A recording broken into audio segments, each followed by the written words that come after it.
भारत हा जगातील एकमेव असा देश आहे की ज्याला आपण भारत माता म्हणजेच अगदी आईचा दर्जा देतो.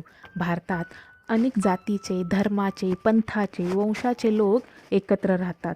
म्हणूनच भारतात आजही विविधतेत एकता दिसून येते.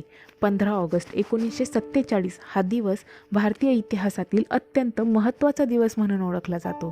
कारण या दिवशी आपला भारत देश इंग्रजांच्या गुलामगिरीतून मुक्त झाला. देशाला स्वातंत्र्य मिळवून देण्यासाठी अनेक शूरवीरांनी आपले प्राण अर्पण केले. त्यांच्या स्मरणार्थ मीही 2 शब्द माझ्या कवितेच्या माध्यमातून त्यांना अभिवादन म्हणून व्यक्त करते. कवितेचं नाव आहे राष्ट्रप्रेम.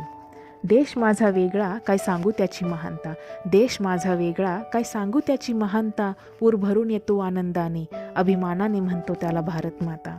आठवते ते आजही मला शूरवीरांचे बलिदान, आठवते ते आजही मला शूरवीरांचे बलिदान, कोरून ठेवले त्यांचे अस्तित्व कायम आम्हा प्रत्येकाच्या मनामनात. करेल कोणी जरी करडी नजर आता माझ्या भारत मातेवरी, करेल कोणी जरी करडी नजर आता माझ्या भारत मातेवरी, मग मागे पुढे बघणार नाही, मरेल तरी नाही तर मारेल तरी. तिरंगा आकाशात फडकवताना हरवून जातं देहभान, तिरंगा आकाशात फडकवताना हरवून जातं देहभान, नतमस्तक होऊन वंदन करतो, हा ध्वजच आहे माझ्या देशाचा अभिमान.